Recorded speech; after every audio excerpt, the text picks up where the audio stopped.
Happy Wednesday, folks, and welcome back to #AskGSM, episode 564 here today for September 18th, 2024. I'm Graham GSM Matthews. Hope you guys are doing well. Having a great week so far. If you want to send in a question to the show, you could do so by tweeting me on the Twitter machine at WrestleRant with the #AskGSM. Find me on Facebook as well, facebook.com/Graham.GSM.Matthews. Drop a comment on the post I usually put up on Tuesday nights, if not on the wall itself. And last but certainly not least, drop your question down below in the comment section on this very video. I'll include your question in next week's edition. So we'll get right into it here. Bill Meister, 88 from YouTube, their question was, I have to ask your thoughts on Motor City Machine Guns going to NXT. An amazing acquisition by WWE in my opinion, and I know you think the same, but is NXT the right place for them to land considering their ability and experience? It's a great question because I've seen a lot of people discussing that in the last couple of weeks since it was made official late last week that the Motor City Machine Guns are indeed WWE bound. I honestly have no issue with that. Obviously, ideally, I would prefer to see them on the main roster because, like you said, they have the ability, the experience, maybe not the exposure of being on a main stage, but I feel like enough people know them to where they could go right to the main roster and fit right in. And we'll talk more about the main roster tag team division a little bit later on. John Ritland at Reborn Again asked about it, so we'll talk about that a little bit later on. But I feel like they'd be a perfect fit. You could have them introduced on day one and immediately dethrone. I mean, honestly, not even waste any time. Immediately dethrone the Judgment Day for the World Tag Team Championships. That might be a spot that's better suited for the Lucha Bros. I don't think you bring in both the Lucha Bros, who, if they are indeed WWE bound, I don't think you bring them in to the same place because they're two top tag teams. I mean, a Motor City Machine Guns versus a Lucha Bros match sounds amazing, but you're not going to do that right off the bat. If you're going to bring one team to NXT, granted, the Motor City Machine Guns have been around a lot longer. They are older, I think, respectively, than the Lucha Bros. You would think that you put the more established team on the main roster first. But the Lucha Bros have more exposure, being from AEW, coming right off of AEW television. Maybe not right off, they haven't been on TV yet, at least in a month or so. But I think it would make sense to put those guys on Raw or SmackDown initially, have the Motor City Machine Guns initially work through NXT, and then make their way to the main roster, whether it be in 6 months, maybe a year. I mean, honestly, I don't want to say that if they never make the main roster, I would be okay with that. But just honestly, them competing under the WWE banner at all, I think is amazing. I mean, it's better than nothing. Them being in AEW would have been cool too. I mean, I know they had that one match at All Out about a year or two ago. I remember that 6-man tag team match with FTR. I think that was 2 years ago. It might have been last year. I don't remember. I think it was 2 years ago. But either way, they're an amazing tag team. They could also rip it up on Raw and SmackDown. But I think to initially introduce them in NXT, to where the teams in NXT, or what teams they have left, can work with them, they can gain more experience, and then make their way to Raw or SmackDown soon after, hopefully having success there, that's totally fine. I just feel like more people, if you were to introduce either team from the get-go, more of the main roster audience, I would think, would be more familiar with the with the Lucha Bros, actually, more so than the Motor City Machine Guns, because they're coming right off of AEW. The Motor City Machine Guns, obviously, like I said, made that one appearance in AEW a few years ago. But at the same time, they have spent a majority of their careers in TNA and Ring of Honor. And a lot of the main roster audience, if they're watching other promotions, are probably watching more of AEW than they are Ring of Honor and TNA from the last 15, 20 years or whatever. So I think it's probably for the best that they go to NXT first. Not even for like a long run, but they can work with Fraxium. Again, like I said, whatever teams they have left, because they don't have a lot. Chase U, I guess. The D'Angelo family, if you can count them as a team, because they are an occasional team. I'm not even really sure what teams that they have to work with, honestly, but, I think that's probably for the best. If I had to choose who goes to the main roster first and who goes to NXT first, I would put the Lucha Bros on the main roster first, Motor City Machine Guns on NXT initially as well. And I think they'll be fun, and I'm looking forward to that hopefully big reaction. I think more of the NXT audience that is paying more money to go to the NXT arena shows compared to the main roster, because it's not the same audience sometimes. The NXT audience, even now, a lot like 5-10 years ago, is more aware of the independent scene and these other promotions. Like if WWE was doing the crossover, and obviously both kind of, TNA has Florida roots. They're based in Florida. They do their road shows, obviously, but a lot of the talent is based in Florida. And NXT obviously also based in Florida. But beyond that, though, if you had done the TNA crossover with a lot of these same people on the main roster, a lot of the main roster would not know who these people are. A lot of the main roster audience, that is.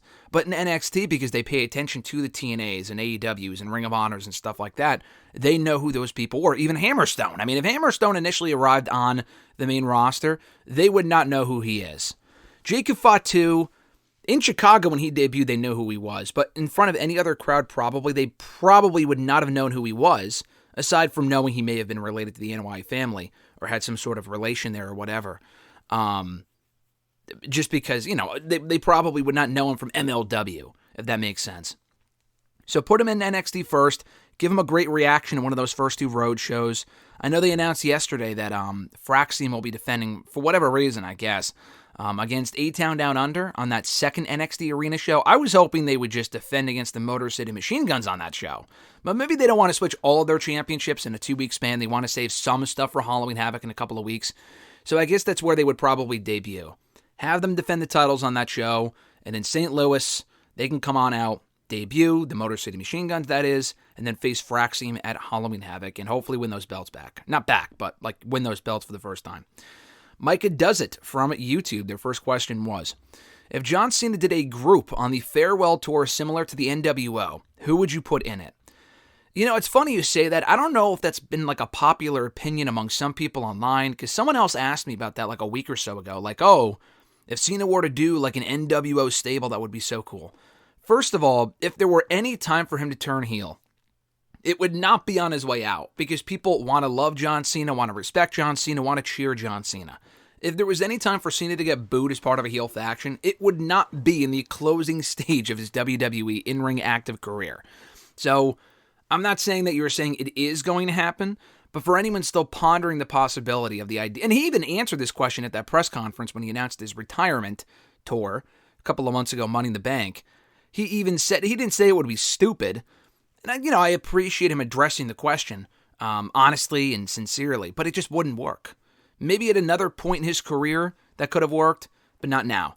I will tell you when it could have worked. 2011, 2012, maybe 2013, but I can show you the tweets of mine, and there's a lot of tweets, and I tweeted a lot anyway, but I have had a lot of tweets from 2011, 2012, when I was fucking pitching and hoping for a John Cena, not only heel turn, but for them to do a modern-day NWO. Now, my modern-day NWO back then would have been compared to the original NWO, would have been a fucking joke.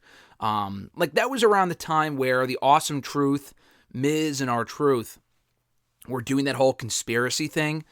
And I thought them with Kevin Nash and John Cena, what a fucking crew, by the way. Cena, Nash, and Awesome Truth. What faction is that? You know what I mean? What kind of faction is that? But it would have made sense with the story they were telling at that time. Rock has to come in to save WWE from John Cena. You had CM Punk in the mix at that point as well, and a few other baby faces that could have fought John Cena and whatever if he was a heel around that point. They didn't do it. They didn't go forward with it. No faction ever really came out of that. So I'm not going to say that, though. You're just saying if John Cena were to form an NWO group, an NWO-like group now, what would it look like? So if we're using modern-day pieces, and going back to what I just said, if it were supposed to be a modern-day NWO, you're saying similar to the NWO. You're not just saying, if you were to form a group. If you were to form a group, I would ideally put guys like Carmelo Hayes in there, maybe an Austin Theory to kind of get the younger guys over. But if you want to form an NWO, the NWO is not about younger guys getting over. It was Hall, Nash, and Hogan. 3 of the bigger stars in wrestling at that point, jumping over to the other promotion, which we don't have here, obviously. It would be like the Elite coming over. If they were presented as big deals out of the gate, that could be like an Elite takeover. What they're trying to do in their own company, and then that whole angle has sucked so far. But if you were to do that in WWE, it might have more success because it feels more like they're outsiders coming from the opposing promotion. But John Cena's Mr. WWE, so right off the bat, it doesn't really work. But taking away all of that, if you were to do a top heel faction with Cena, now finally answering your question here, it would have to be top players. So you would make it Cena and then probably 2 other people if this were the original NWO and not fucking NWO circa 2000 with 1 million members and Wolfpack and all this other bullshit. To me, it would be Cena, Randy Orton and CM Punk. The three OGs all kind of coming up in the same era. A lot of history between all three men. Obviously, we know Orton and Punk are tight. We know Cena and Punk are tight. They have a lot of great history. And Cena and Orton are obviously very close as well. So you would have to turn all three guys heel. And honestly, like, that sounds stupid. Like, it sounds like it may not work. But if you have the... Like, I don't really think Cena turning heel at this point would work anyway, like I said. But, it's not only taking three of your biggest baby faces and turning them heel. It's not even really that. Because I think you can work with that. It's just that I just don't see Cena getting booed. But I think it could work in the sense that theoretically, you would have other baby faces to fill those vacancies left behind by Orton and Punk and Cena. Cena's not really around anyway, so he's not really like the top baby face, and you have to turn him heel. He's not even really there. Orton is kind of someone that you would have to look at, like, okay, if we turn him heel, then whatever. But that's probably, hopefully, going to happen at some point anyway. And Punk is the top baby face on Raw, but again, he's just a part timer. So I feel like you can change some things around. But if you were to turn Cena, Orton, and Punk and have them in a heel faction, you would have at least three top baby faces to oppose them. And I think Rollins, Roman, who is now a babyface, and Cody Rhodes. And I guess Cody Rhodes came up in the same era as those guys, but he could easily identify with the new generation because, one, he's younger. Not by that much, but he is younger than all three of those guys. And secondly, I just feel like he can identify with the fact that he came back later, he wasn't accepted by them, and he wasn't a top star because of them. There's a lot of different ways you can go with it. And what a fucking six-man tag team match that would be. Roman, Rollins, and Rhodes versus Orton, Punk, and Cena. That sounds incredible. It's never going to happen, but that's just some fantasy booking for you. Micah's next question, and it's a great question. Will Triple H be remembered more for his in-ring career or his behind-the-scenes role? It depends how long he lasts in his current role. I think he will always be remembered more for his in-ring career, especially for people that don't watch the product anymore. Like, anytime you say the name Triple H or even Paul Levesque or Hunter or whatever, people will automatically think of Triple H in the ring. I think anyone currently will think of Triple H in the ring. Ultimately, I mean, again, it depends how long he serves as the face of creative, head of creative. I think he will be remembered more fondly for the stuff he did as the head of creative, because he has a lot more goodwill now with the audience than he did 20 years ago when he had the reputation, and rightfully so, for burying talent, the reign of terror. I think he is doing far more good for the company. And I don't even know if this is a question, really, or even debatable, this part of what I'm about to say. I think he's done far more good in charge of NXT years ago, and now the main roster and running creative and all the other decisions they're currently making for the company than he ever did when he was on top as a talent. And he had a lot of great matches and memories and moments and stuff like that. And I don't want to say if you take Triple H out of WWE history that nothing changes. That's not necessarily true. I mean, he helped form Evolution. He had a lot of different groups, D-Generation X.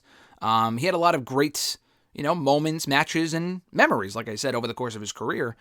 But I feel like he has really moved the company forward as part of being ahead of NXT and just running creative now and doing so much better with the product than Vince ever could towards the end there.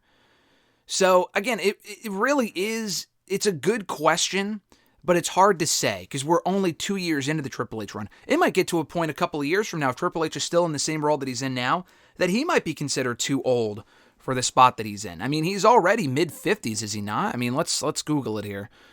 I'm pretty sure Triple H is already, let's say, 55, all right?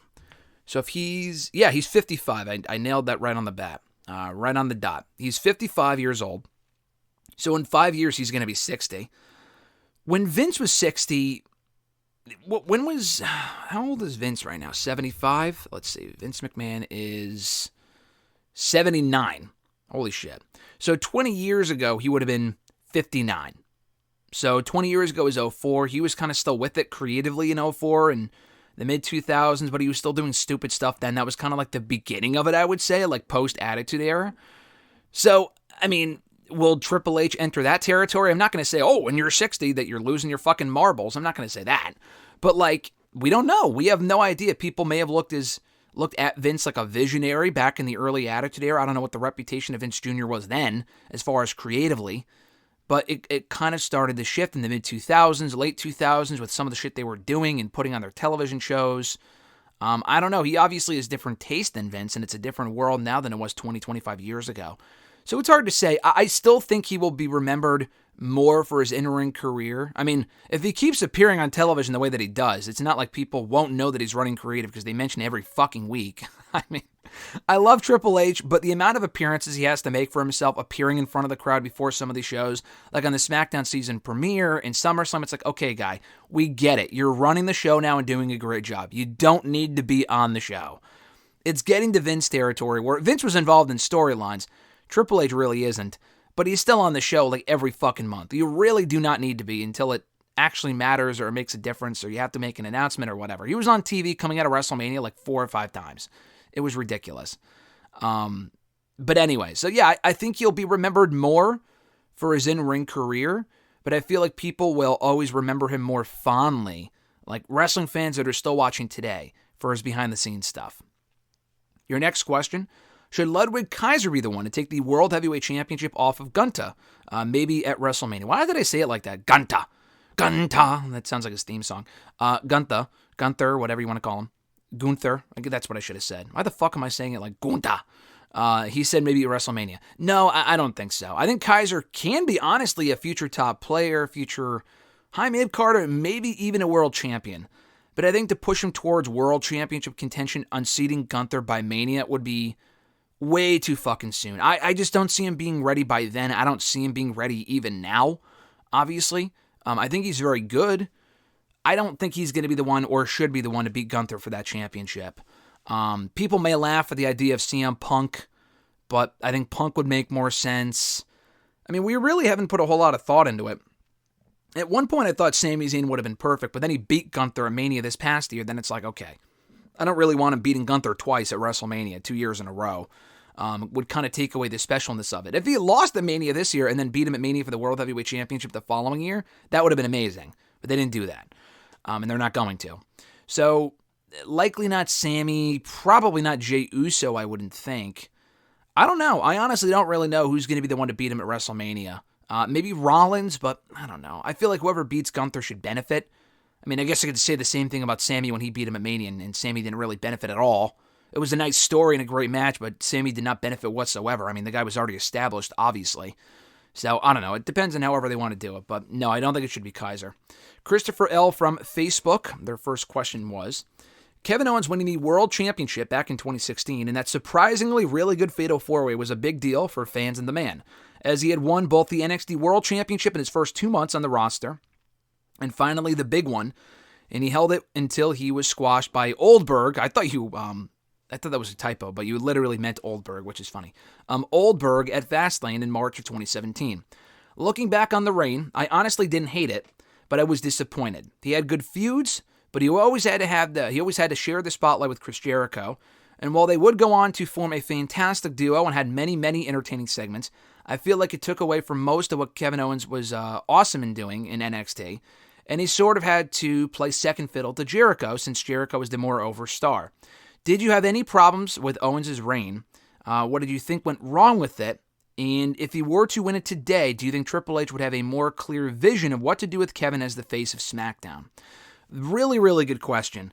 To answer all of that, yes, I was equally disappointed. I mean, we've been doing this show for so long that I'm sure I answered this same question right after the run was over or in the middle of that run, back in late 2016, early 2017. I know I remember writing articles about it.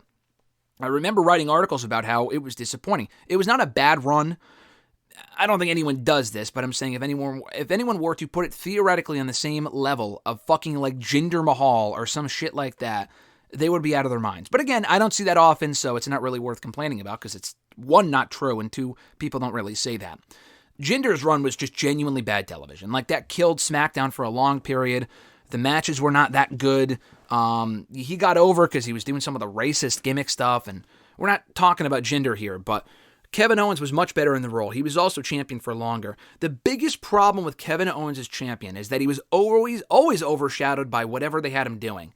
He was either overshadowed by Jericho, which wasn't a big problem because the whole point of the Owens' run, of the Kevin Owens title run was to have Jericho beat him for that belt. Jericho has said this, WWE, I don't know if they've said this, but I mean, it makes sense. Jericho has gone on the record and talking about how this one decision, not only this decision, but a lot of other factors, did contribute to his decision to go to New Japan and later AEW. I mean, the creative is different now than it was 7 years ago with Triple H in charge, I would hope. Obviously it is. We watch the fucking product.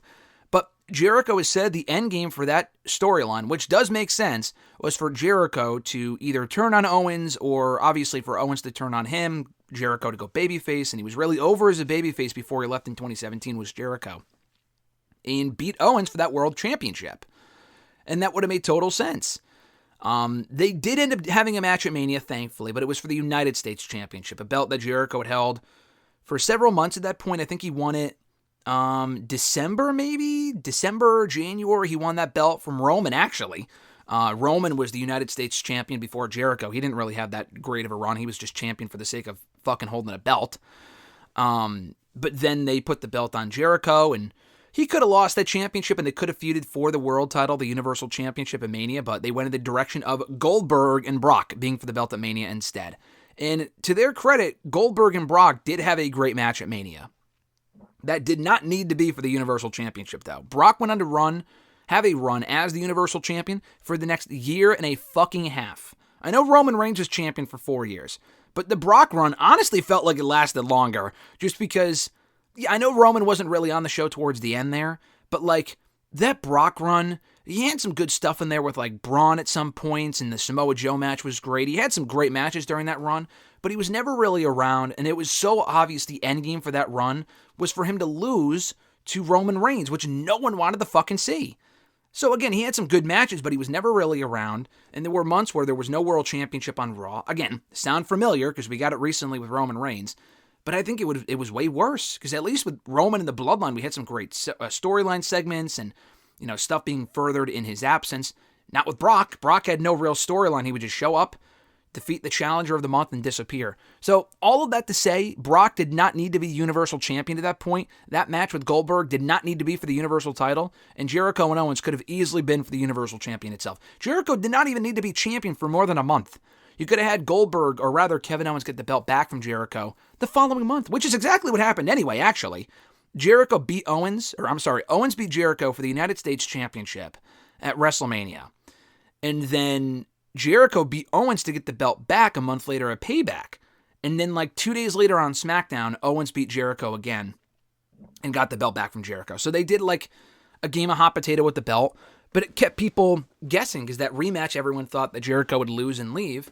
And he actually won, and he ended up becoming champion for 2 days. But anyway, as far as the Owens run itself, he was either overshadowed by the Jericho stuff, which, again, like I went on a lengthy tangent about. That stuff made sense because of how entertaining their duo was and constantly teasing tension. My bigger problem was how they booked him to look like a fucking loser. Owens was either overshadowed by the Authority-esque faction. It wasn't really the Authority at that point. Like, Triple H helped him win the belt. And I thought that was an amazing angle because it set up Triple H and Rollins for Mania, and Owens was a Triple H guy in NXT. That made sense. The follow-up was not there, though, because every match that Owens had from that point forward, whether it was on Raw or on pay-per-view, he would either lose.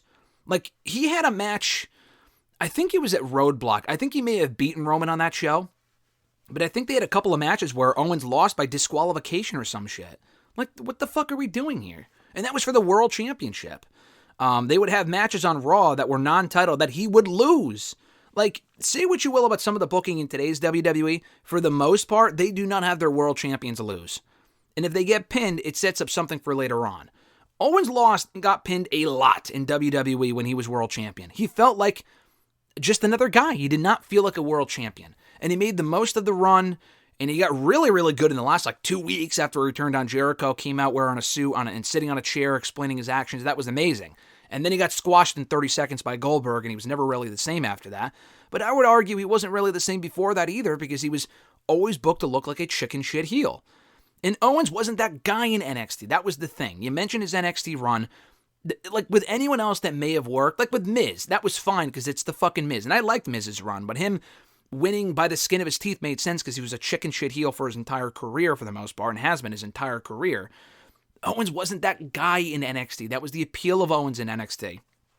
He was a prize fighter, and he would destroy Sami Zayn. He destroyed other people.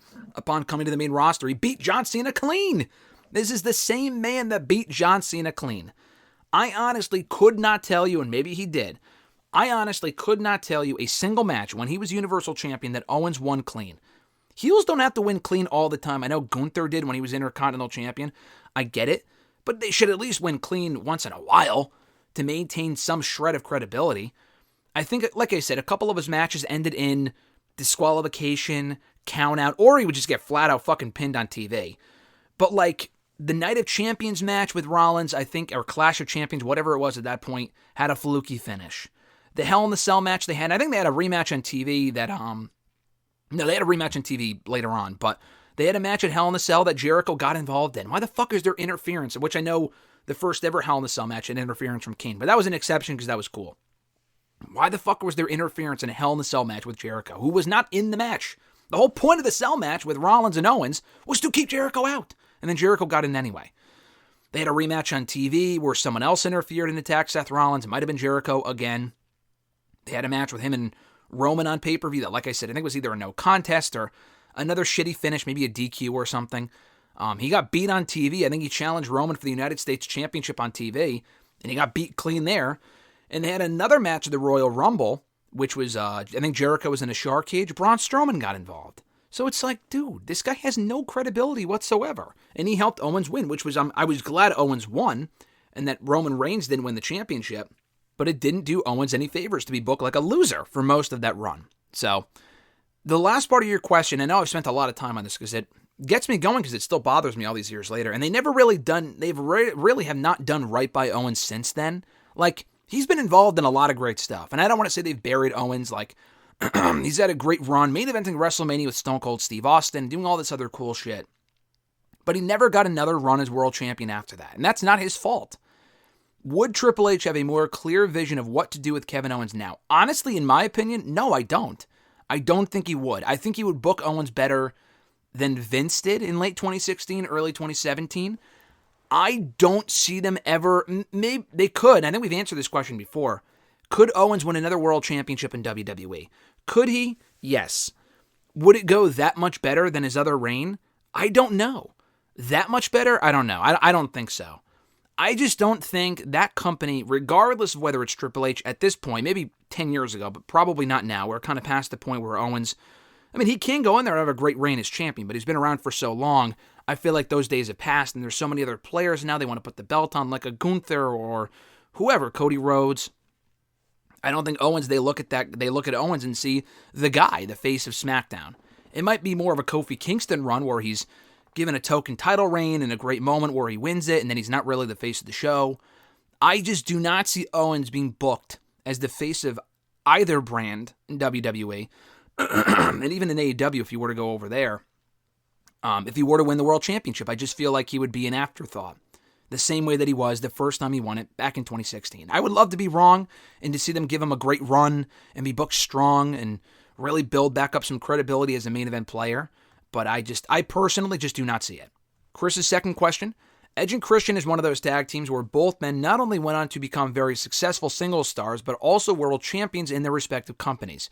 Christian for TNA and Edge for WWE. Christian also in WWE, but I know what you're saying. He went on to say both are excellent promo cutters, both are good baby faces, but masterclass heels, and both can put on quality matches with anyone. But which one do you think excels more than the other? Do you prefer Edge or Christian? The answers to those two questions are different. I prefer Christian, and I love Edge. Edge is great. Edge is also among my favorites of all time. Christian has always been a top three for me. My top three has always been Christian, and not in this order, Christian, Regal, and Punk. And I've also always loved AJ Styles since first watching him in TNA, but my undisputed top three has always been Christian, Punk, and Regal. So I prefer Christian. But which one do I think excels more than the other? I'm going to go Edge. I think Edge is more of, and I think Christian is better in certain respects.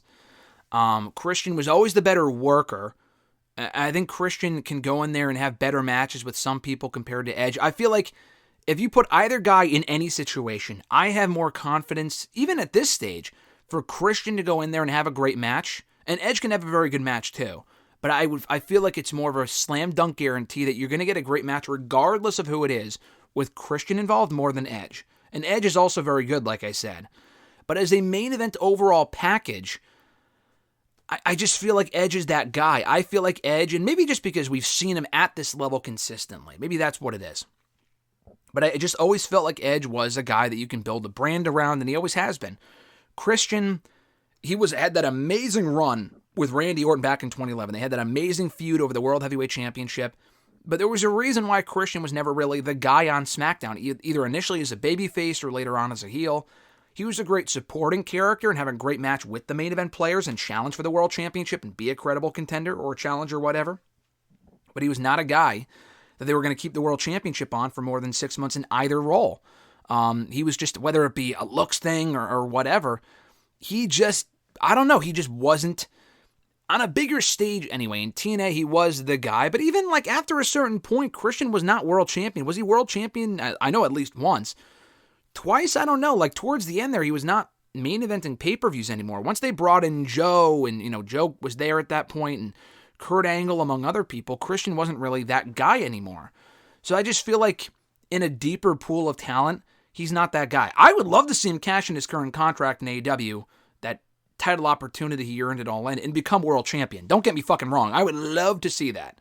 If Darby Allin were to go on and win the world championship in Seattle at WrestleDream, and then Christian cashes in and becomes champion, I would mark the fuck out. I think that'd be awesome. But even then, Christian is not a guy, even when they first brought him into AEW in 2021. He was never going to be a consistent main eventer. And he hasn't been. He was for the first couple of months when he challenged Kenny Omega at All Out. But beyond that, once that run was over, it was right back to the mid-card, upper mid-card. That's just where every company is pretty much always has seen him. Aside from ECW back in 2010. But again, that was ECW, like WWE ECW in 2009. So I got to go Edge, but I do feel like Christian is better in some respects. They can both cut killer promos, like you said. I just feel like for a better feud, I feel like we've seen better feuds from Edge overall than Christian. And I don't know if that's a booking thing or what. Like, obviously, the Christian feud might be better. The Christian Orton feud might be better than anything Edge has ever done, feud-wise. But I can think of multiple feuds that Edge has had at a main event level that delivered. Whether it be the Orton one in 2020, the Rollins one in 2021, that was great. But even going back to his original run, and in AEW so far, the Christian feud was great, and Christian had a big part to do with that, obviously. But even years ago, the feud with John Cena and, among other people, The Undertaker, that whole great feud. He had a million matches with Batista and, all that other sort of stuff. Even on his own, the feuds with Eddie Guerrero and Kurt Angle. Christian had a lot of great matches, but I can't remember too many great feuds beyond the Orton one, because they never really booked him at that level. So I'm going to go Edge as the better package, but I prefer Christian personally. Your third question here. Dustin Rhodes is having a small career renaissance right now with Sammy Guevara in the Von Erichs, with him and Guevara holding the Ring of Honor tag titles. However, sooner or later, he's just going to be just like his father and ride off like a cowboy into the sun. Looking back on his career, he really turned in a pretty solid career for himself. He had many stumbles and many setbacks, but he beat those demons and had many separate runs where he was turning in excellent work. In your opinion, what will be Dustin Rhodes' legacy when he's finally ready to hang up the old boots?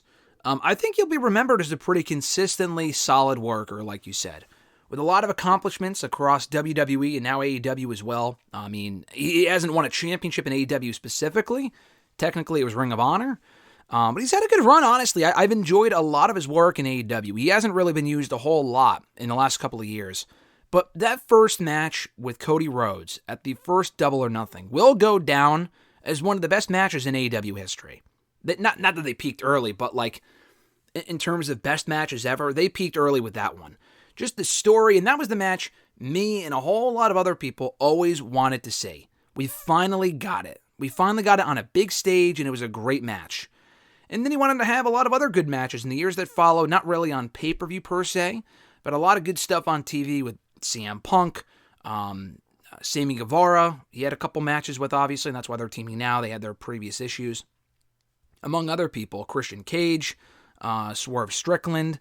He's worked with a lot of the younger talent, specifically behind the scenes. I feel like he'll be a guy that we talk about Triple H and his legacy and front of the camera, behind the scenes, whatever, he's going to have more of an impact long-term behind the scenes than he ever did in the ring.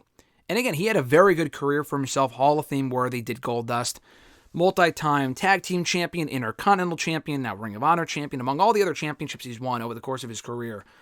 And he's had longevity too. That's another thing. I feel like another testament to his career is the longevity. But for everything that he's done in the ring, there's also been several periods where he has not been active in the ring, but he's helped out a lot behind the scenes, whether it be in WWE or now in AEW with the women specifically. He's been a big advocate for the women, helping them and training them. We hear a lot about him and women posting pictures about him, working out with him and stuff like that, training with him in AEW and previously in WWE. Thunder Rose, I know, is a big Dustin Rhodes girl. She's a big supporter of Dustin Rhodes, vice versa. So, yeah, I mean, but he's had a really, really good career. I think he debuted in WWE in 95. Obviously, he was doing stuff in WCW. Was it after that or before that? I don't remember. He's had a lot of different runs in a lot of different places. But he's been around since that first big debut in WWE. That was almost 30 years ago. And he hasn't been around consistently since then. Like, he would take a couple years off. He would leave one of these big companies and then show back up years later. Like, specifically after 02, when he had that brief run in 02, he was gone for a while, came back and, he had, cameos in the years that followed, got rehired in 08, got let go, I think, in 2010, 2011. He became an agent after a while. He was on the show in, 08, 09, 2010 a little bit, and then he got let go as an agent, I believe, around, 2010, 2011. And then he was brought back in 2013 in the stuff with Cody Rhodes, and they had an amazing rivalry with the Shield and the Authority, that amazing match with them at Battleground 2013, still one of the best matches I've seen from either guy in any company, from Cody and Dustin, Goldust, whatever. And then he stuck around in the company for many years after that. He did not leave until he left for AEW in early 2019. So, and then he's had a very good career for himself over there as well. And at that point, it looked like his career was probably over. I mean, he was teaming with fucking R-Truth at the end. And I love R-Truth, but that Golden Truth crap was terrible. And it looked like he was pretty much done. Until he ended up, showing up in AEW, and he's been a great asset over there. So, I think he'll be remembered as a consistently very good worker with a fair amount of accomplishments to his name, but also having a great impact behind the scenes, specifically with the women. And I hope when he goes into the Hall of Fame at some point, all of that stuff is mentioned. Next question from @Iwagu91. Their first question was, do you think that Ricochet and Will Ospreay will face off at WrestleDream next month? I don't know. I was thinking that they would. I was thinking coming out of All Out that they would, because they had their altercation, not only when Ricochet came into the company and they had that, face-off on Dynamite, but even after Ospreay beat Pac at All Out, they had that backstage confrontation, I think, at that pay-per-view. So you would think they were setting it up for WrestleDream. I think what they might do before then is Ospreay and Kyle Fletcher, which we've seen before. That was one of Ospreay's first matches on Dynamite. I think it was his first Dynamite match, actually, after being signed earlier this year and officially debuting on Dynamite as an AEW contracted performer. But him and Fletcher are challenging for the World Tag Team titles on Dynamite next week at Grand Slam. All right, so if they're doing that match, I would imagine it's because Don Callis is not happy with Ospreay leaving the group. And Fletcher and the rest of the group will attack Ospreay afterward. I feel like we could get, and should probably get again, Ospreay and Fletcher for the championship, probably at WrestleDream. Or you could do that match on TV and instead do it WrestleDream, Takeshita and Fletcher versus Ospreay and Ricochet. Ospreay is going to be outnumbered by the Don Callis family. Maybe or Powerhouse Hobbs comes back. I don't think he will anytime soon. I would hope he does. I don't know if he will. He's been out for a while. But you have Takeshita, you have Kyle Fletcher at least, and I don't know if there's another member of the group. I don't fucking remember. I mean, the Don Callis family's had so many different iterations and members that come and go. I don't even really remember. But Ospreay, regardless, will be outnumbered. Ricochet can join his side, and they could do that match at WrestleDream, or they could just set up Ricochet and Ospreay for Full Gear. So we're definitely going to get it in the next couple of months. I don't see them waiting until fucking Double or Nothing or some shit.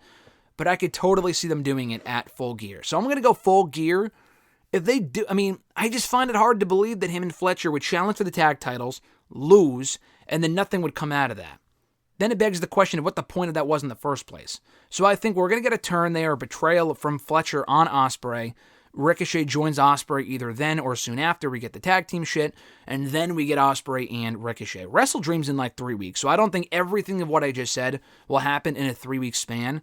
I think maybe Ricochet has another match at Wrestle Dream instead. I know he's facing the Beast Mortos tonight. He can have another match on that pay-per-view if they want to book him in another match, and then he can come to Ospreay's aid, and they can set that match up for Full Gear. That's what I would do.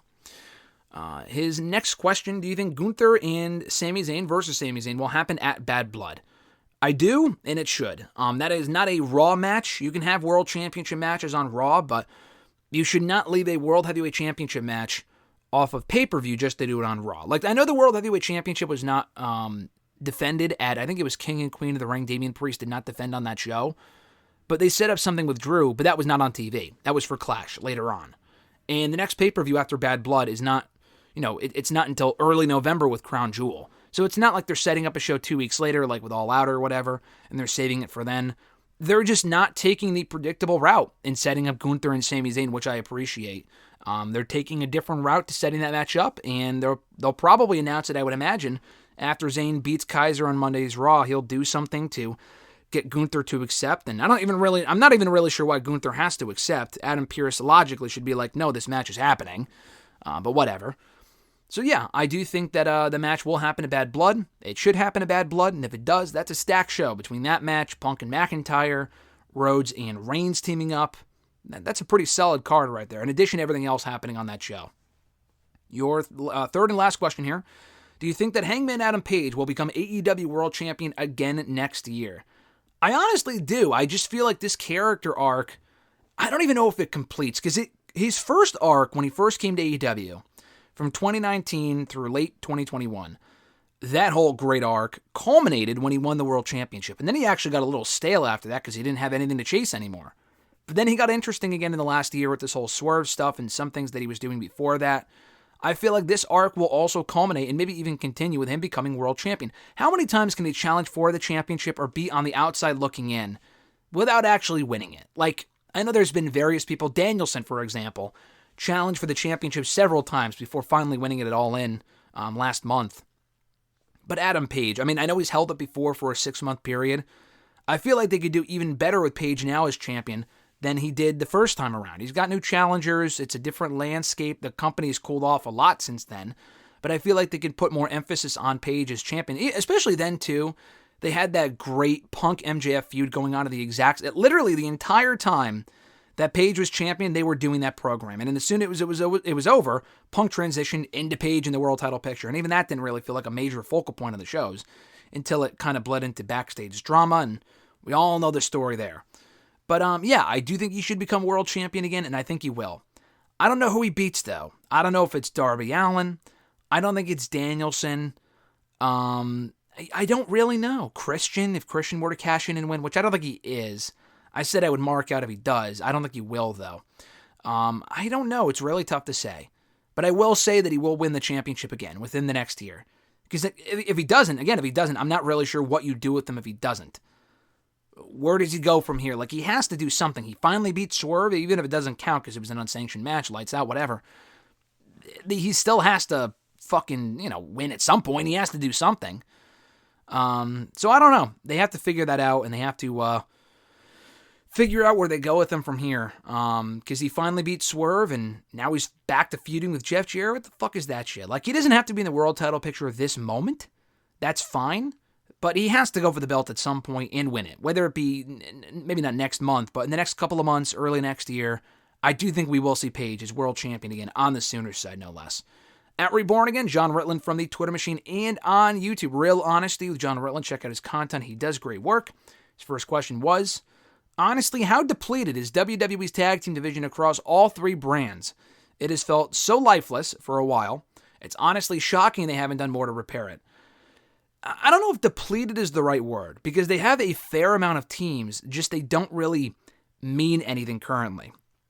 And I know you're going to disagree, because a lot of these teams are not great, but I like Pretty Deadly. I know you hate Pretty Deadly, John, but they have Pretty Deadly, they have DIY, The Profits, The Bloodline, AOP, Judgment Day, New Day, like across Raw and SmackDown, even NXT. NXT is, I think, less teams than Raw and SmackDown does currently, respectively. But they still have some teams too, with Fraxium and Chase U, the D'Angelo family, and a few other teams. Not a lot of them. I made that clear. Hank and Tank, the OC, like who gives a fuck, but they do have those teams. So they do have a lot of teams, just a lot of them do not mean much currently. And they definitely have to fix that. So I think going back to what we were talking about at the beginning of this video, bringing in the Lucha Bros, I think would help a lot. I think that would definitely help. They just got to put more emphasis on the belts. It felt like A-Town Down Under is another team, by the way, I forgot to mention earlier. A lot of these teams don't mean anything, but they have to put more renewed focus on the tag team division.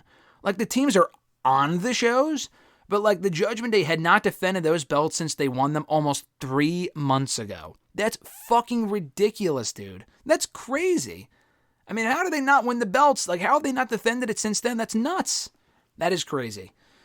So, between that and then like the Bloodline holding all the gold, they've had 2 title defenses so far, to be fair. I think they had... Have they had 2 title defenses? I know they faced, they beat DIY. I think they retained against the Profits. I felt like they had another tag title defense. Was it against DIY? Maybe it was just one. I don't know. But either way, they're at least on the show. I feel like, the tag team division wasn't firing on all cylinders when the titles were unified, but at least when the belts were unified, we were getting consistent tag team title defenses at, Elimination Chamber, at WrestleMania, at, I don't know, maybe Crown Jewel, I'm not sure, but Fastlane last year. Payback, we had a tag team title defense. Not at, I don't think they had one at SummerSlam. Who were the champions before? Oh, Owens and Zayn. They did not defend at SummerSlam, but, I don't know. I feel like the division was more of a priority even a year ago compared to what it is now. And that was when the belts were unified. I was actually all in favor of breaking up the belts because they had enough teams to make it work. And they have not really made those belts feel overly important. The SmackDown tag titles, they've done a decent job with. The Raw tag titles, between the pointless Awesome Truth run, which I'm glad they got their Mania moment, but that run was hardly memorable. And now the Judgment Day, not even defending the fucking belts at all. That Raw tag team division specifically. And they have more time to work with, too. They have 3 hours currently, at least for the next 2 weeks. And those belts are kind of non-factor, so I agree. The WWE tag team division, I don't really necessarily agree it's depleted because they do have teams. Not a lot of those teams matter, but they have to put more focus on that division. Same thing with AEW. They have a lot of teams, just not a lot of those teams matter. They just have to make the division mean more in both companies. Your second question, how do you think AEW's TV deal will end up? A massive increase, a steady increase, or will it stay mostly the same? Also, do you think any increased TV deal will fix the issues the company has failed to address over the last year or so? To answer that last question first, no, I don't. I don't think the increased TV deal, whether it be, I think adding Shockwave, honestly, will only add to their issues of having more TV time to work with, and it's all pointless hours of wrestling that do not really fucking matter. Collision does not matter. Rampage does not matter. Ring of Honor TV does not matter. Shockwave, I guarantee you in the long run, will also not matter. That being said, I do think they will get a big increase on their TV deal. I may have had a different opinion a few months ago, but based on everything that I've been seeing as of late, it sounds like they will get a pretty healthy increase for their TV deal. That may have been worth, I think, $50 million initially, $70 million initially when they first signed on in 2019. It might now be worth north of $200 million or around that ballpark. I could be wrong. Maybe it's 180, I don't know. But I saw the numbers and people reporting on it. All the credible sources too, Brandon Thurston, people like that. And it was a pretty impressive number. So in addition to pay-per-views being on Max, that's also a big step forward for people that don't want to order the pay-per-views on Bleacher Report. I get the fucking shows free anyway, being from Bleacher Report, obviously. So I don't really care where the fucking shows are, but I feel like you would have more exposure on Max. And not only that, not only the pay-per-views, past programming should also be on Max. Their extensive library now of 5 years, whether it be pay-per-views and all the hours of TV shows that they run, those should also be on Max in a Peacock-esque fashion where you can easily watch this shit in an instant, whether it be all Dynamites, Collisions, pay-per-views, specials, whatever. Battle of the Belts for anyone that wants to watch that shit again. But you know what I mean. So I think it'll probably be announced, maybe not today or tonight. It could be. Today's Wednesday. I feel like when it does get announced, it will be on like a day like this where Dynamite's on. But either today or next week, Maybe the Dynamite 5-year anniversary in 2 weeks. I can see that. But yeah, I think it will end up going pretty well for the company. It will not fix their creative woes, though, like I said. They have to really hone in on that, figure out what's not working. There's not a lot of buzz around the actual product. The pay-per-views are great. The weekly TV is not. They got to fix that. I don't think the money they're getting from, Warner or whatever is going to fix that. It will allow them to up the budget for like more free agents and stuff like that. But like they brought in 3 hot free agents earlier this year, Okada, Monet, and Ospreay. And only really Ospreay, in my opinion, has been a massive difference maker. Not even a massive difference maker, but he has felt like a big star. He feels must-see when he's on the show. Okada does not, and to me personally, so far, Monet does not either. So they spent big money on those people, reportedly, and only really one of them feels like a massive star, like a real difference maker, worth the money that they paid them. And hopefully that changes with Mercedes and Okada soon. But, I don't know. We'll see in due time what happens, but any TV deal that is great for AEW is great for the business. Anyone that really is a pro wrestling fan should be rooting for AEW to succeed because it helps the overall health of the industry. It only helps the overall industry and the wrestlers and shit like that. It would not do wrestling any service to go back to what it was before 5 years ago when there was really only one game in town, that being WWE. Yeah, there was TNA and Ring of Honor. They really weren't legitimate competitors. Having an actual television deal with AEW is massive, and they've grown exponentially since then. They can continue to grow, and I don't want to see them die. So an increased TV deal will really help them in that department. But they still have to fix all their other creative issues to avoid, trending downward in the next 5 years before their next TV deal comes up. Their last question, John's third question here, non-wrestling related, but given your take on the horror genre, are you interested in seeing The Substance? Apparently, Debbie Moore delivers the performance of her career in it. Side note, I'm at 222 movies, 222, for 2024 as of today. That's nuts. No, I have not heard of it. I know you sent me the trailer. I had not even seen like anything about the trailer before you sent it to me, or anything about the movie. Maybe I have, and I just haven't been paying attention. I don't know. No, I know nothing about it beyond the trailer that you sent me. So, will I see it? Probably not. If it's one of those movies that just comes and goes, then I likely will not see it. But if I hear enough good things about it, usually, I say this all the time, but if I hear enough good things about it, I'll go see it. I didn't hear like amazing things about this movie, but it just intrigued me. The Speak No Evil movie, I know you hated it, John. I saw your review. I know you did not like that movie, which is totally fine. That intrigued me enough to go see it. I actually really liked it. Otherwise, I probably wouldn't have seen it because no one has talked about it since it came out, and it'll probably die a death in the next couple of weeks. But no, I've not seen it, but if it's good enough, maybe I'll check it out at some point. We'll see.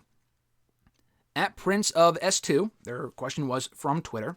If WWE were to bring back the Cyber Sunday concept, TV or pay-per-view, where fans could vote for matches, stipulations, opponent, etc., fitting since it's an election year, he says, what are some scenarios or ideas that you think they could do for the current product? We've talked about Cyber Sunday before in the sense that I am shocked that they have not formally brought back the show as a TV special specifically for NXT. Because they mentioned, like, you could do Taboo Tuesday even, because Taboo Tuesday was a Tuesday pay-per-view. Don't make it a pay-per-view, but you could do a Taboo Tuesday edition of NXT, because NXT is now on Tuesdays. But, with everything being social media-based now, and it more so was, like, when Raw first went to 1,000 episodes, one of the big things they were promoting is they went back and looked at the announcement of when they announced 3 hours and people's reaction and shit like that, and people were down on that idea even then, understandably so. But they had said, oh yeah, we're going to make the show even more interactive with like Twitter shit and like you can vote on matches, which they did do for like a good 6 months. And then they never did it again after that. But like you could vote on stipulations and opponents. I thought that was cool, but you have to make it different enough. And the double-edged sword is if you don't make it different enough, then there's really no point in voting. And it used to be texting back in the day with Cyber Sunday, and then it turned to like tweeting. I don't even know what it would be now, like with Instagram and TikTok and shit. I don't really know how you would incorporate that stuff, or how they could tally the votes in a timely manner or whatever. But what what was I going to say? Oh, if it's not different enough, then it's just pointless. But if it is different enough, it makes it more difficult for the talent to plan out their matches. And I've heard a lot of people call it a nightmare of a concept because they can't really plan for the match they're going to have. I always thought it was cool, though, to vote on the type of match and the opponents. Because I was only around as a wrestling fan for that last Cyber Sunday show, and I thought it was such a cool concept to vote on who the opponents are, what title match do you want to see. Like, shit like that I thought was cool. I am not creative at all in that respect, in the sense that I don't really know what you would do instead. I know it sounds basic, but to continue doing stipulations or opponents or matches you want to see, I think are perfect. If you don't do that and you want to do something drastically different, I'm trying to think of what it would be. I saw your question last night and I'm thinking, man, that's a good question, but I don't really have a good answer. Beyond what WWE has already done with Cyber Sunday in the past, of the stipulations they've had at stake, choosing the opponent, choosing the match that you want to see, and choosing the, I don't know, any of those are pretty, or the stipulation you want to see, all of those are pretty basic. So if you really want to switch it up and making it worthwhile to bring back, I'm not honestly really sure what else you would do in the context of a wrestling match. Maybe you can vote for who you would want on commentary, or like you can vote on who you want to host the show the following week, maybe not even for a specific, like that show specifically, but you can vote on who you would want as the authority figure for the night. And a lot of the shit is inconsequential, but you can vote on that. You can vote on the commentators, might be fun. Voting on what show you would want to see come back. Like, we have Halloween Havoc back. What show should we bring back next? Unforgiven. Maybe not Judgment Day, because we have a faction named Judgment Day, but, we've talked about those questions before. Asking people stuff like that and voting on that sort of shit could be fun. I don't know if it would be incorporated into the show itself and have to do with that show specifically, but that might be fun. So I am shocked that WWE hasn't done even the bare minimum of voting on matches and stipulations and shit with the rise of social media in the past 10 plus years. And hopefully at some point we do get that, because I feel like it would be pretty cool. At The Average Grunt from Twitter, their question was, so former WWE writer Seth Mates has stated that the original plan for the 2002 brand split was to make the Intercontinental Championship the top title on Raw, which is why they unified the hardcore and European titles into it. Do you think that could have ever worked? Like, could you see Triple H and Shawn Michaels fighting over the Intercontinental Championship back then instead of the world title? Do you think they could have done that last year and made the Intercontinental title the top prize on Raw instead of creating a new world championship? No and no, because the Intercontinental title has been around even by 2002. It had been around long enough where it was always the stepping stone title. For and we're not talking 2 or 3 years. The title had been around for decades. But, in terms of pay-per-views, pay-per-view came around in WWE in mid-'80s, and that was when the Intercontinental Championship was being defended on WrestleManias and shit. That's almost 20 years of that being, the stepping stone title for the bigger prizes. And also, I guess in that case, in 2002, they wouldn't have had a mid-card championship. It would have just been the WWE title on SmackDown and the IC title on Raw. They brought back the United States Championship in 2003, mid-2003. I guess they would have had nothing on Raw. Like you said, they merged the hardcore and European titles into it. And those were not viable mid-card championships. The hardcore belt was a gimmick belt, and it worked for a little while. They had to get rid of it when they did. The European Championship was also, started out as a gimmick championship, didn't have the same prestige as the Intercontinental Championship. So what they ended up doing, I felt like made the most sense. Because another thing is, the Intercontinental, even by name alone, it's not a world title. Universal's a stupid name, but at least it was on par with a world championship. Yeah, the WWE title doesn't have the name world in it, but it was always intended to be a world championship. I don't know if we have ever seen in any company ever, and I could be wrong, correct me if I'm wrong, if we have ever seen a title that was designated as a secondary championship ever elevated to a world title status permanently. I don't think we've ever seen that in any company. Maybe we have, and again, correct me if I'm wrong. I don't think we've ever seen that before. Not in AEW, not in WWE, or any promotion that I've ever watched. Unless it's been merged or unified into it. Beyond that, they've never made the Intercontinental title the world championship. For a reason, because It's intended to be a stepping stone belt for the main event. So you need mid-card belts. You can't just have that one world championship. With the depth they had back in 2002, you needed a mid-card championship for both brands respectively. So then you would have just had to create another title and not... You would have had the IC title on top and then just create another mid-card belt? Like, what's the point? At that point, just create a world championship, and bring back the big gold, which is exactly what they did. And I don't think that would have worked last year either. Now, they did try to make the mid-card belts more important, because there was a period of at least 1 year where there was no world championship on Raw. Roman Reigns was the unified WWE, or the undisputed, rather, WWE Universal Champion on SmackDown. And Raw had no world championship worth fighting for.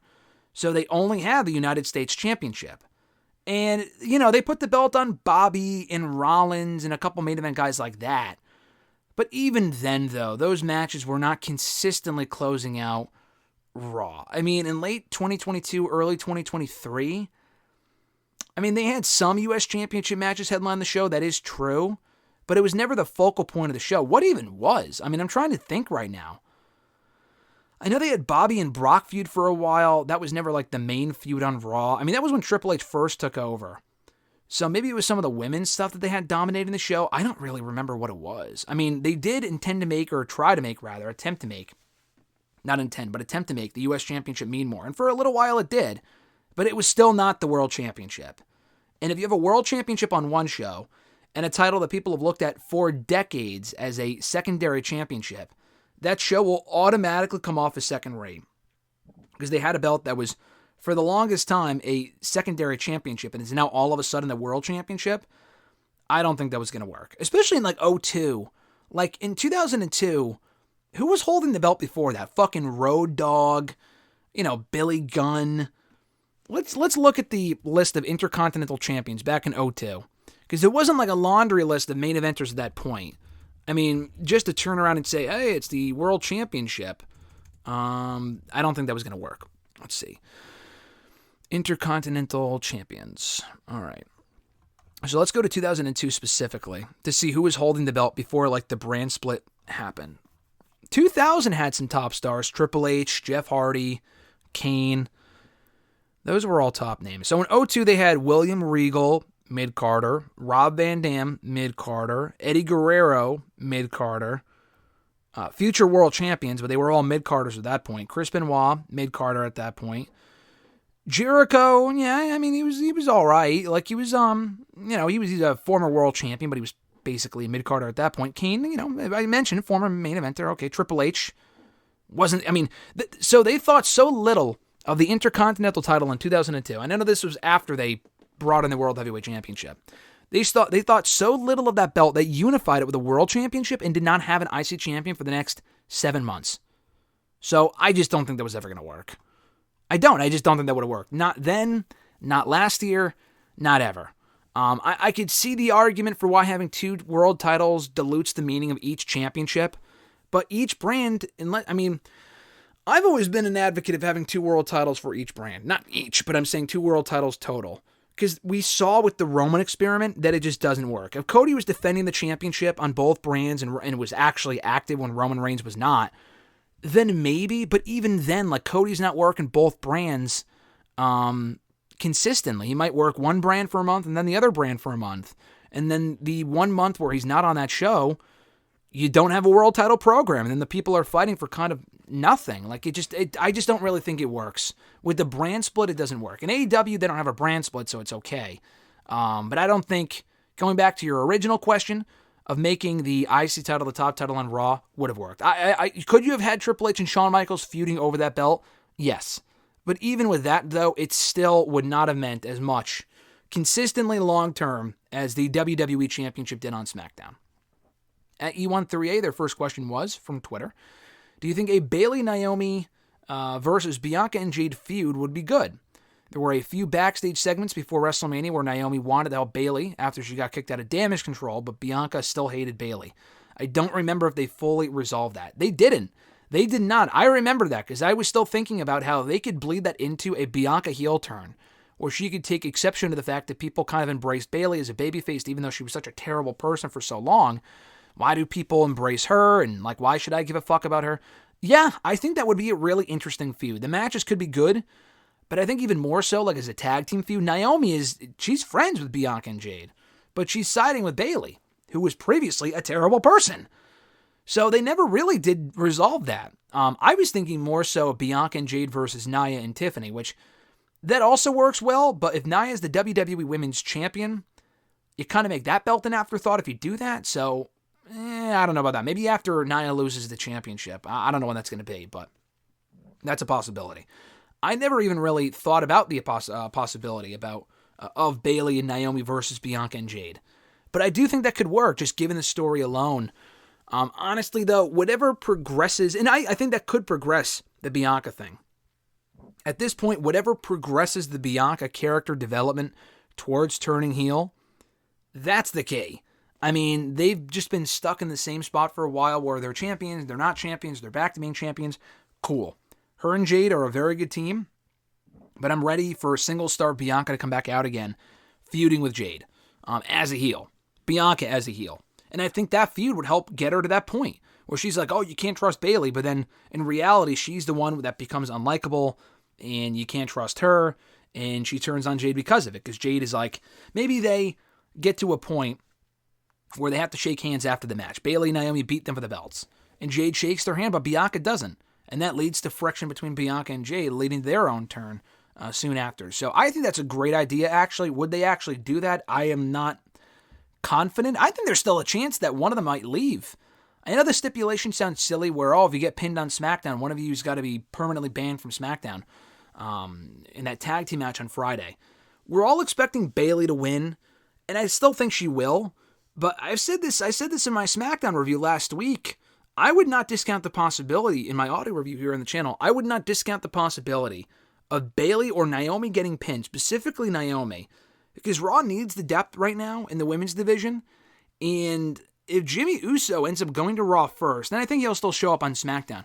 But what if he goes to Raw first? Because he's a free agent. He got attacked before the draft. He was not drafted either show. He could go to Raw first and attempt to reunite with Jay. And you can do that whole thing, and if he's on Raw, you're not going to have his wife on SmackDown. They're not going to not travel together, so she would have to go to Raw. So I would not discount that possibility, and we could still get Bayley and Nia from that anyway. But I think there's a decent chance we could still get Naomi and Naomi headed to Raw, and we don't end up getting that tag team feud that you proposed. But I feel like that would be really cool, though. So hopefully at some point we do, because that would make a lot of sense. Your second question, have you heard about NXT changing arenas for the October 8th Missouri show? I did. Clearly, they did not sell enough tickets to that first Missouri show. It wasn't St. Louis.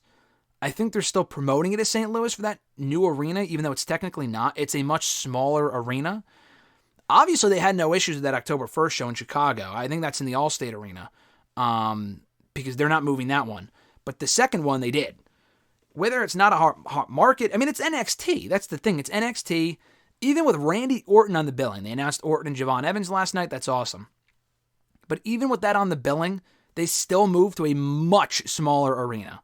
Like a fucking arena that Dynamite would run of like 3,000 people. I mean, I could see them selling that out with Randy Orton on the card. But they probably should not have been running an NBA arena for NXT in the first place. This is why NXT will never go on the road like every single week. And they shouldn't. I think they should stay in Florida. To do the occasional road show like we see with the takeovers works, and they pack in those buildings, and that's great.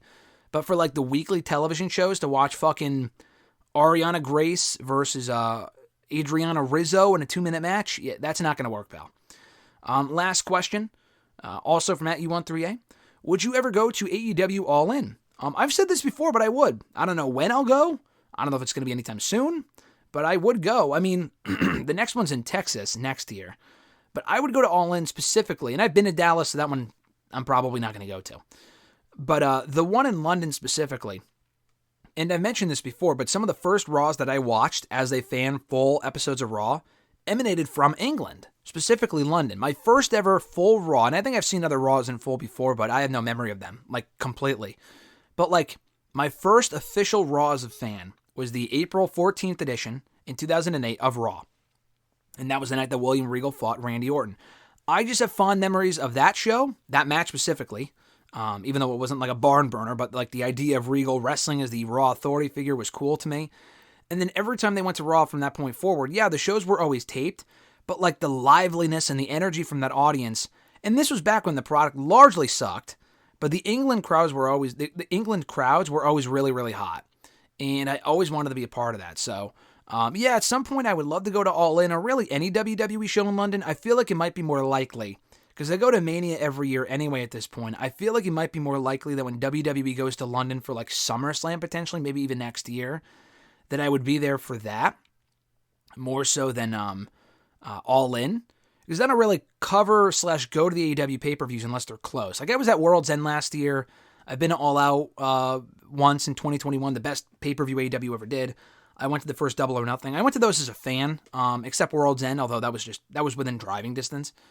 So I don't really go to a lot of their pay-per-views now. I've been to a few Ring of Honor pay-per-views in recent years, and just in general. But to go there for All In might be less likely.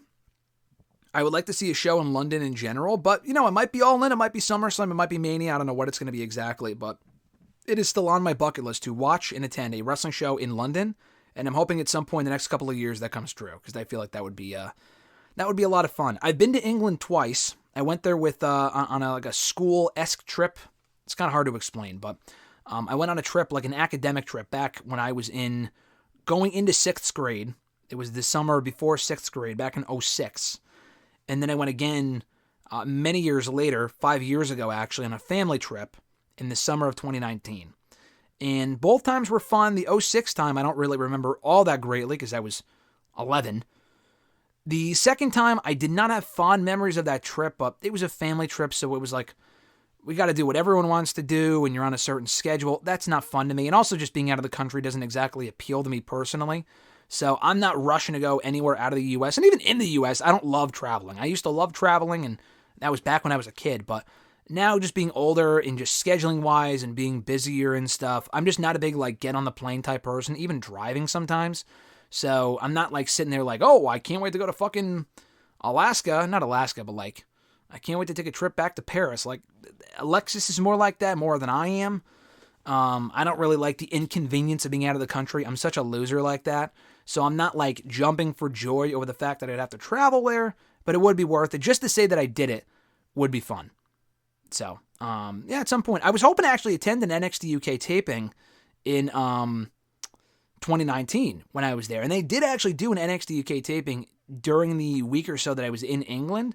But I don't think it was in England. I think it was or if it was in England, it wasn't close. It wasn't in London, obviously. They taped somewhere else, and I couldn't go. That would have been cool, though. That would have crossed that off the list. But I feel like a Wembley show would be a lot better than just seeing some random NXT UK taping from many years ago. At any rate, folks, that's going to do it for #AskGSM here today. Episode 564, I believe, for September 18th, 2024. Thank you guys, as always, for checking out the show. Sending in questions, all that stuff is greatly appreciated. Be sure to like the video, drop a comment, share the video, and subscribe to the channel for more daily content. Be sure to send in a question if you would like by tweeting me on the Twitter machine at WrestleRant with #AskGSM. Find me on Facebook as well, facebook.com/graham.gsm.matthews. Drop a comment on the post I usually put up on Tuesday nights, if not on the wall itself. And last but certainly not least, drop your question down below in the comment section on this very video. I'll include your question in next week's edition. Have an awesome one, folks. I'm Graham GSM Matthews, and I'll catch your ass down the road.